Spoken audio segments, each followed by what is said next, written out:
thinking about, how do I view myself? Do I feel comfortable within myself to know that I can occupy my own time and I don't need to be around somebody else's company? It's more how I spend my time with people that has shifted over time. I want to be in smaller group settings. I want more game nights at home with friends as opposed to going out to a loud, noisy environment, which would have been fine 20 years ago.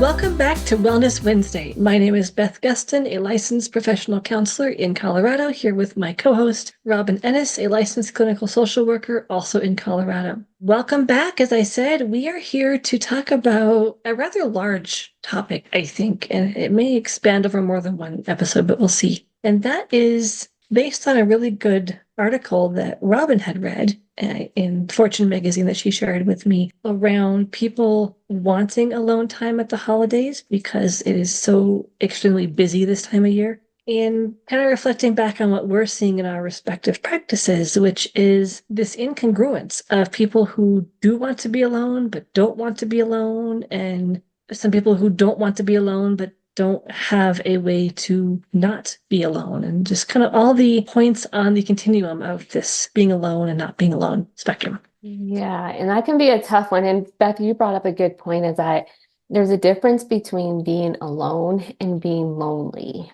I'm wondering, as I was listening to you talk, is people who have trouble being alone is because they're lonely, right? They feel like they don't have anyone to turn to for support or for enjoyment. Whereas the article that I found is because the holidays can be so busy and chaotic and people are around others constantly, they need that time alone to take that breather, to be able to center themselves. And so I think maybe that's the difference, is those people who enjoy alone time or want to have alone time know that they have people to go back to, whereas maybe people who are feeling lonely don't think that they have that support system. And in that article that Beth is referring to, it was in Fortune magazine, and it was a study created by Ohio State University in their medical department. And it showed that 56% of Americans wanted to have alone time during the holiday season, but about 44 or 46% were actually able to get that. So, less than half were able to have the alone time that they needed and craved. And that can be important to notate, because if people are feeling whatever your need is, if you're feeling like your need is not being met, then that can cause levels of frustration and irritation and even exhaustion along the way. Absolutely. And I think this is also where it's important to kind of think ahead about who you are as a person and what your needs are around holiday gatherings and crowds and events and all these things that either you do or don't enjoy, and to what degree you enjoy them. And then thinking about, okay, how can I meet my needs during this holiday season? What does my alone time look like? Where can I create or block out time to get that? What do I want to do during that time? And I also want to go back for just a second and talk a little bit about the challenges, I think, of alone versus loneliness. Again, in that, I think that sometimes people who are lonely have a very hard time being with their own company and don't like, quote unquote, being in their head, as we say. They don't like being with their thoughts. They don't like being alone with themselves. Whereas people who do like being alone are really good at using that time in ways that recharges and re-energizes them, and they need that time. And I just kind of wanted to highlight more differences between those two. Now, that's a big one. So the word that comes to mind is comfort, the comfort level. And so it can be exhausting if you're trapped in your head and having those thoughts swirl around, whatever thoughts they are. And so that goes back to coping strategies that we've talked about on this podcast, and thinking of ways, okay, if you feel like you're not being truly present and you feel like your thoughts are just constantly swirling around, how to bring yourself back to the present, like the grounding techniques of using all 5 senses if you're able to, or 4 senses, imagining a floating leaf, putting your thoughts on that, whatever it may be, but trying to center yourself and going off of comfort is that I feel from professional experience with my clients is that people who have a higher level of comfort with themselves, just in general, tend to be more comfortable being alone. And so really thinking about, how do I view myself? Do I feel comfortable within myself to know that I can occupy my own time and I don't need to be around somebody else's company? I agree with all of that. And I do think it does come down to comfort. And I think it comes down to how we do replenish ourselves. Some people need time with people. Some people need time alone and away from people. Mm-hmm. Some people need to escape into another world, be it a video game, a book, a movie. Some people need time to do arts and crafts or DIY things. I think it's really getting to know yourself and what you need. And if you don't have a clue what you need, that's okay.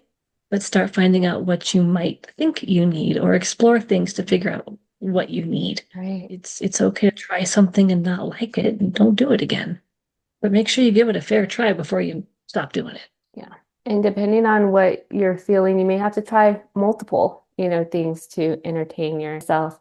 Another thing too, Beth, is some people, and I think this is what you were getting at, is that too, in some way, is that some people have to re-energize also, and maybe that's where that large 56% is coming from, is that people need to be alone in order to refill their cup. And so for me, I'm an introvert. And so my job requires me to be around people multiple hours a day. So I like to come home and have some alone time. And I like to just, zone out for a bit. And that makes me feel better. And it gives me energy to be able to keep moving forward. So maybe even too, knowing your personality type and what fuels you in that way. And that can help. I'm smiling over here because I took the Myers-Briggs as an example of a personality type assessment. And I split the introvert extroverted right down the middle when I took it. Yeah. And looking at some of the subscales, I trended more slightly towards extroverted. Okay. But I am finding, while I am still like being with people and don't like being home necessarily, the older I get, the slowly more introverted I am becoming.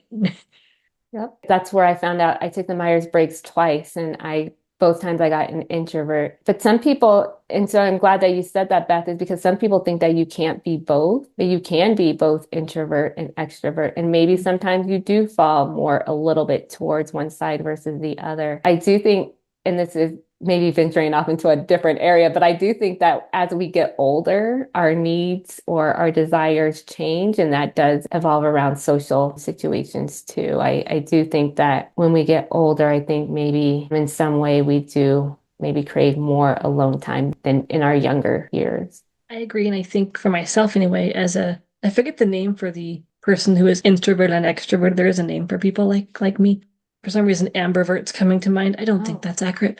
I can't remember the name either.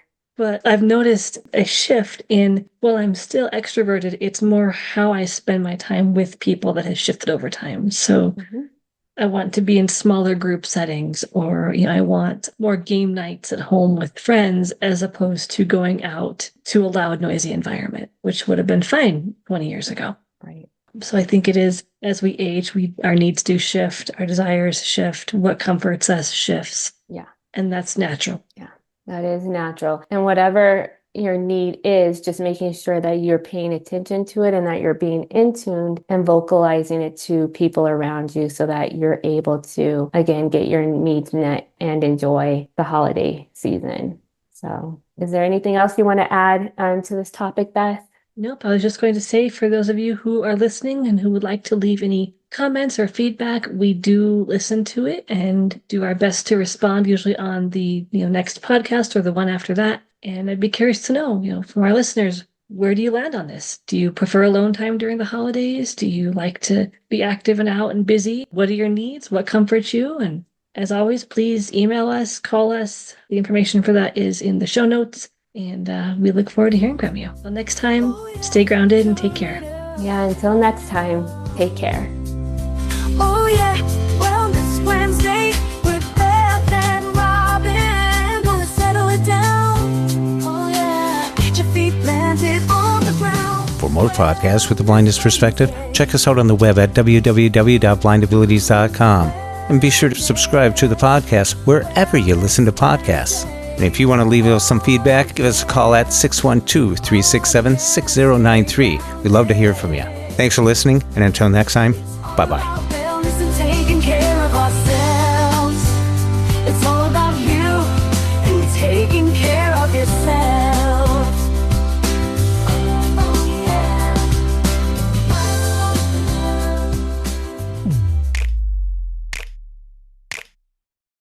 When we share what we see through each other's eyes, we can then begin to bridge the gap between the limited expectations and the reality of blind abilities.